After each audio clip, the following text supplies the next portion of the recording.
Thank you, sir. Thank you for talking to PTI and very, very welcome to also.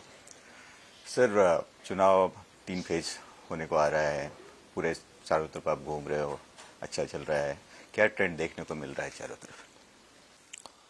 माहौल बहुत ही अच्छा है और फर्स्ट फेज सेकेंड फेज जो हुआ है वहाँ पर महायुति को बढ़त मिलेगी, वहाँ पर ज़्यादा सीटें महायुति को मिलेगी, ऐसा माहौल है। क्योंकि हमारे 2 साल में जो डेवलपमेंट हुआ है, सरकार ने जो काम किया है और इंफ्रास्ट्रक्चर के इतने प्रोजेक्ट शुरू है कि पूरे देश में नंबर 1 महाराष्ट्र है इंफ्रा प्रोजेक्ट में।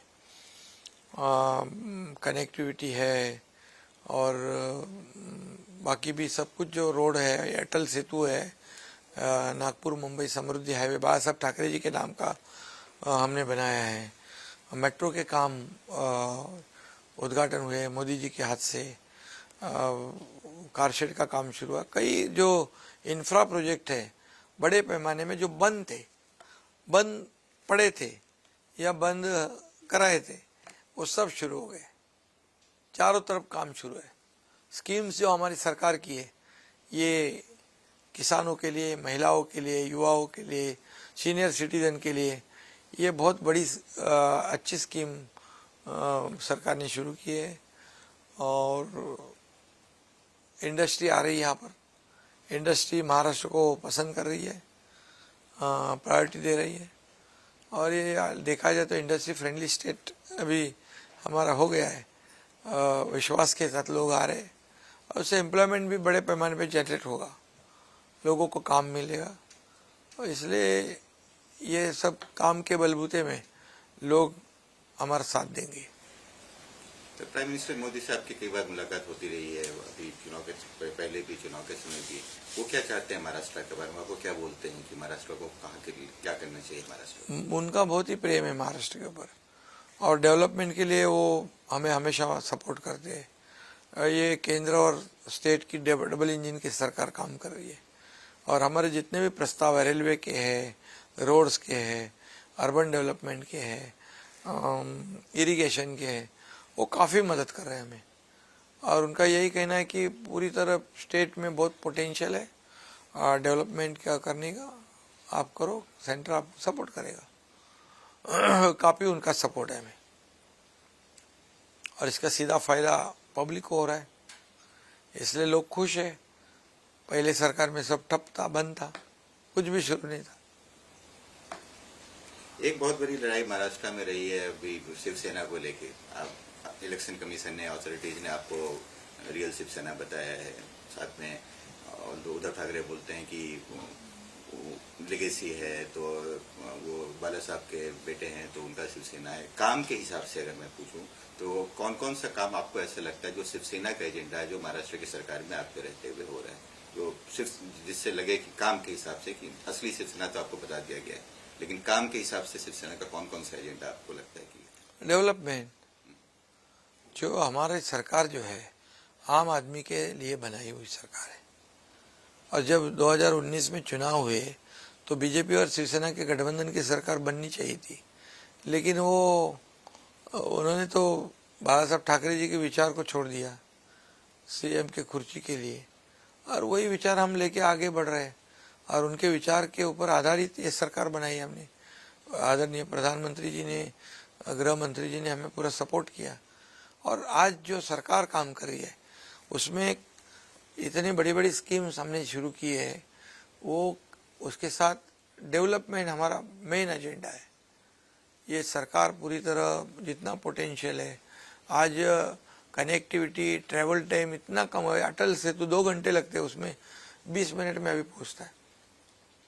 नागपुर मुंबई 18-20 घंटे लगते हैं, 6-7 घंटे में, 8 घंटे में यहाँ पर पहुँच जाते लोग। किसान जो है अपना जो वहाँ से जो भी उसका अनाज है, फसल है, वो लेके निकलता है, वो शाम को पहुँच जाता है। इससे पहले वो 3 दिन बाद पहुँचता था। ये कनेक्टिविटी फास्ट होने की वजह से डेवलपमेंट फास्ट हो रही है, इंडस्ट्री आ रही है। जब रोड एक सिर्फ एक रोड नहीं होता है, ये पूरी इकोसिस्टम तैयार होती है। और इसलिए लोग काफ़ी हमारी पॉलिसी इंडस्ट्री के लिए भी बहुत हमने लिबरल कर दी और इंडस्ट्री को रेड कारपेट दिया, सिंगल विंडो क्लियरेंस हो, सब्सिडी हो, सब दे रहे। इसलिए लोग अभी महाराष्ट्र को पसंद कर रहे हैं, ताकि इस पूरे सेक्टर का विकास हो, एजुकेशन हो, हेल्थ हो। हेल्थ में हमने काफ़ी काम किया है। आज सब पूरे हर जिले में medical college, civil hospital, super speciality hospital, जो मरीज फैमिली है उसको 5 लाख रुपए में मुफ्त में इलाज, कई हॉस्पिटल में कैशलेस सर्विस। मुंबई में तो हमने 0 प्रिस्क्रिप्शन कर दिया।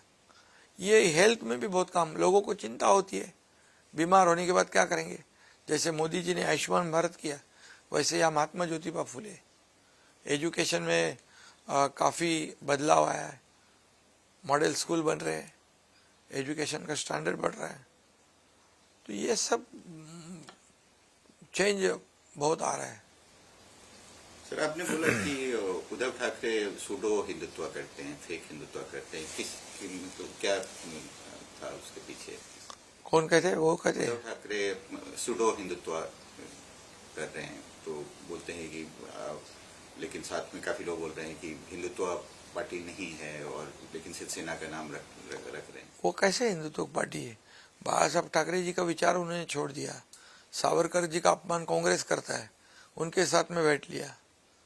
सावरकर जी के खिलाफ में पहले जोर से आवाज करने वाला भी मुंह बंद हो गया, ताला पड़ गया। तो हिंदुत्व की बात करना भूल गए वो। बड़े बाला साहब का नारा गर्व से कहूं हिंदू है, वो भूल गए। पहले जो भाषण में शुरुआत करते थे वो भूल गए।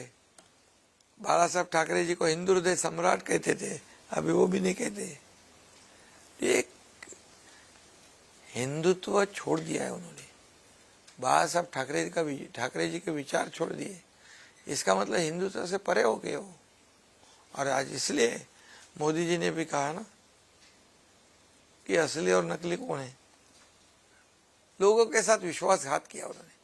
सरकार बनानी चाहिए थी बीजेपी के साथ, क्योंकि चुनाव हम गठबंधन लड़े थे। लोगों को ऐसा ये था, अपेक्षा थी कि सरकार बनेगी, लेकिन उनको मुख्यमंत्री बनना था करके कांग्रेस के साथ गए। बाला साहब बोलते थे कांग्रेस मेरी पार्टी नहीं होने दूंगा, कांग्रेस के साथ कभी जाऊंगा नहीं, लेकिन उन्होंने उल्टा वही किया जो बाला साहब नहीं चाहते थे। उद्धव ठाकरे बोलते हैं कि फडणवीस जी ने प्रॉमिस किया था कि आदित्य को मुख्यमंत्री के लिए ग्रूम करेंगे।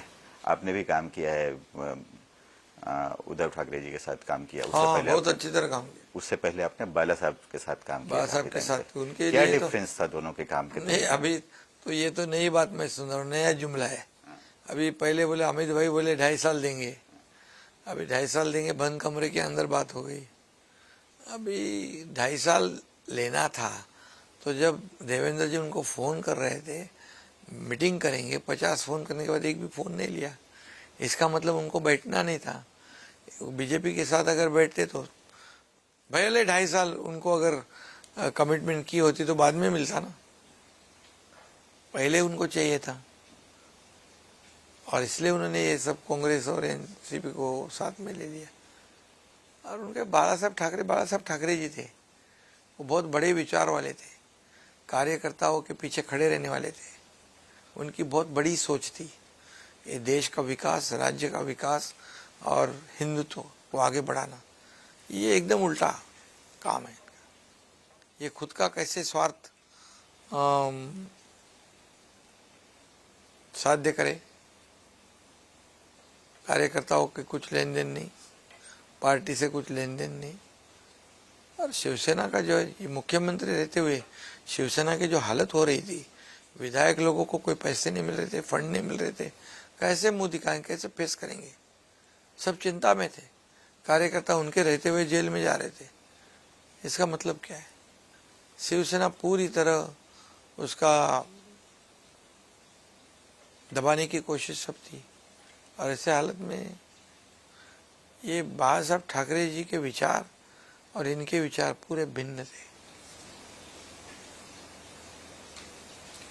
आप आपने जब पार्टी छोड़ी तो उन्होंने फोन करके बोला कि आप आ जाओ, आपको चीफ मिनिस्टर हम बनाने के लिए तैयार हैं, कुछ ऐसा ऑफर दिया था ठाकरे ने?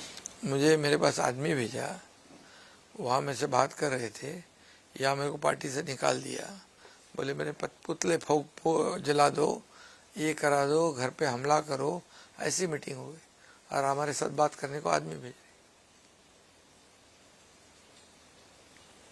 ऐसा दोगली राजनीतिक, वो बहुत ही चेहरे पे कुछ अलग, पेट में अलग, ओट पे अलग।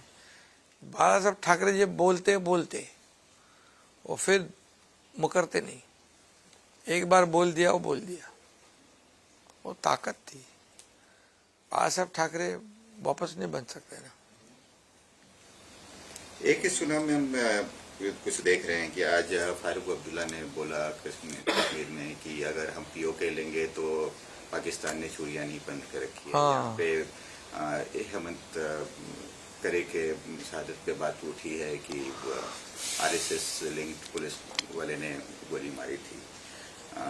चन्नी ने, पंजाब के पुराने सीएम ने बोला कि पुंछ में जो हुआ वो शायद साजिश थी। क्या मतलब किस नहीं, ये देखो, ये देश में रहते हैं और पाकिस्तान का गुण गाने गाते हैं। फारूक अब्दुल्ला अगर ऐसे बोलते हैं पाकिस्तान ने चूड़ियां पहनी है क्या, पाकिस्तान के अनुबम है, ये कौन है? ये पाकिस्तानी है क्या हिंदुस्तानी है? ये देशद्रोही है क्या? देश में रहने वाले हिंदुस्तानी है?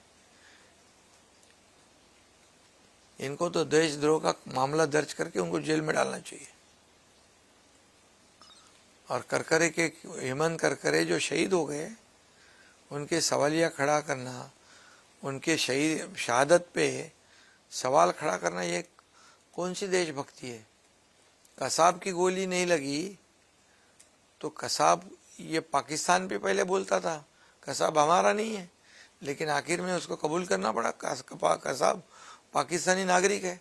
तो ये पाकिस्तानी बोली बोल रहे हैं लोग सब, ये पक्के देशद्रोही है। ये जो देशभक्ति मोदी जी की जो इनको सल रही है, सहन नहीं हो रही है। ये पाकिस्तान मतलब कांग्रेस का हाथ, मैं सुबह कहा था, ये कांग्रेस का हाथ पाकिस्तान के साथ, ऐसी बात हो गई है। ये पाकिस्तान के फेवर में उनकी बोली बोल रहे हैं। ये दुर्भाग्य है देश का नहीं, उनका। और मोदी जी के राज में छोड़ेंगे नहीं उनको, देश के खिलाफ आंख उठा के देखने वाले को नहीं छोड़ेंगे। इनके ऊपर तो देशद्रोह का मामला दर्ज करके उनको जेल में ठूसना चाहिए। अभी यहाँ पे हम अगर बात करें महाराष्ट्र की, तो कुछ लोग बोलते हैं कि शिवसेना 2 पार्ट में बढ़ चुकी है, एनसीपी 2 पार्ट बन चुकी है, कांग्रेस के कई नेता बीजेपी में गए हैं, और तो एक लोग बोल रहे हैं कि कंफ्यूज है लोग यहाँ पे। आपको क्या लगता है कि जनता कंफ्यूज है या जनता के मन में क्लैरिटी है? कि पूरी क्लैरिटी है। जो सरकार आई है ये जनता के हित में निर्णय लेने वाली है। पहले तो कोई काम ही नहीं हो रहा था, घर में बैठे थे, फेसबुक लाइव पे सरकार चलती है, राज्य चलता है, घर में बैठ के राज्य चलाते हैं। मंत्रालय में 2 दिन गए थे मुख्यमंत्री, ऐसा राज्य चलता है। आज हमारे सरकार में ये पूरी तरह सब चारों ओर विकास के काम चालू है। सब स्पीड ब्रेकर हटा दिए, सब अड़ंगे डाल के रखे थे उन्होंने, सब निकाल दिए। योजना तो एक, कभी सिंचाई की योजना हमारे सरकार ने 122 की, 2.5 साल में 2 किए थे उन्होंने। ये फर्क है। लोग जानते हैं ना काम का, लोग, हमारी सरकार लोगों के द्वार पे जाती है, शासन आपके द्वार पर, ये हमारी योजना है, शासन आपल्या दारी। कई योजना है, लाभ है, सब कुछ है, लाभार्थी है, लेकिन उनको लाभ नहीं मिलता था क्योंकि घूम घूम के चक्कर काट के छोड़ देते थे। हम बोले सब लाभ एक वंडर वन रूप, आ जाओ उधर। ये फर्क है। तो लोग किसके साथ जाएंगे? जो काम करेंगे उसके साथ, या घर बैठेंगे उनके साथ, या फेसबुक लाइव करने वाले के साथ, या फील्ड पे उतरने वाले के साथ। मोदी जी ने 10 साल में जो काम किया है वो तो सामने है। आज महिलाओं के लिए योजना, युवाओं के लिए योजना, infrastructure, road connectivity, railway connectivity, air connectivity, water connectivity, ये क्या है? ये देश का, भारत देश का नाम आज दुनिया में आज लोग सम्मान से लेते हैं। ये फर्क हुआ है ना। आज भारत बोलता दुनिया सुनती है, पहले नहीं सुनते थे।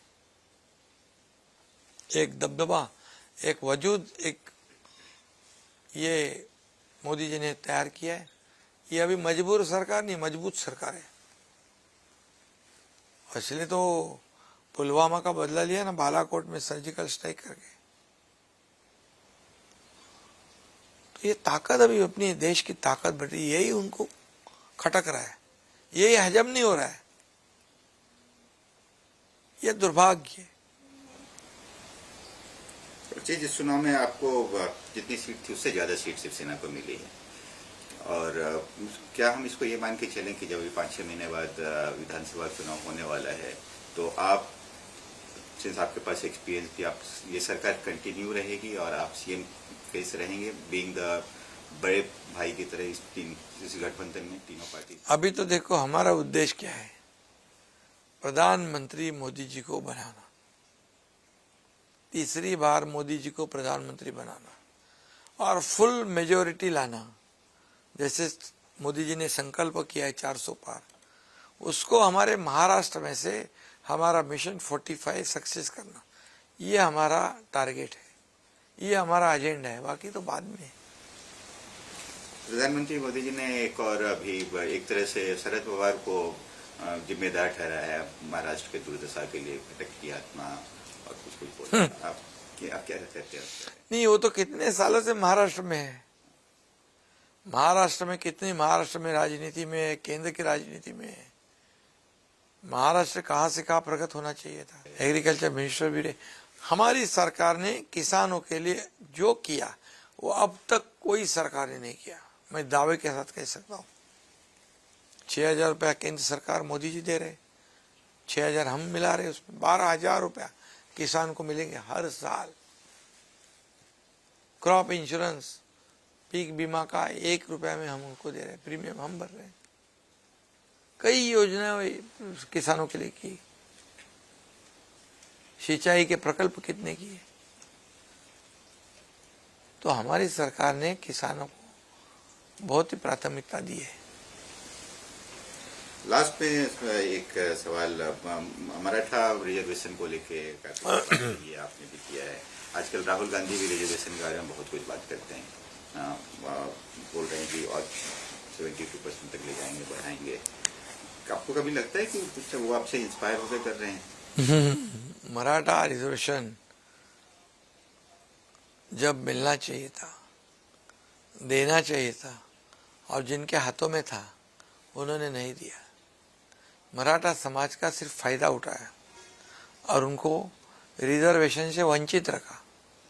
लेकिन हमारी सरकार ने मराठा, मैंने खुद छत्रपति शिवाजी महाराज की जाहिर कसम खाई थी, हमारी सरकार मराठा समाज को रिजर्वेशन देगी 10%। विशेष अधिवेशन बुलाया, बैकवर्ड कमीशन का पुनर्गठन किया, पूरा एक्सटेंसिव और डीप सर्वे किया और एम्पिरिकल डेटा कलेक्ट किया। 2-2 लाख लोग पर डे काम पे लगाए। और मराठा समाज एजुकेशनली और सोशली बैकवर्ड है, ये बैकवर्ड कमीशन ने सिद्ध कराया और विशेष सत्र बुला के 10% आरक्षण हमने दिया। अभी जिन्होंने देना था उन्होंने नहीं दिया इतने साल, अब हम देने के बाद बोलते हैं कि ये टिकेगा नहीं। मैंने कहा आपने तो दिया नहीं, हम दिया तो आप सपोर्ट करना चाहिए, मराठा समाज को उसका लाभ मिलना चाहिए। तो टिकेगा नहीं तो उसका कारण बताओ, टिकेगा कैसे उसके कारण मैं बताऊंगा।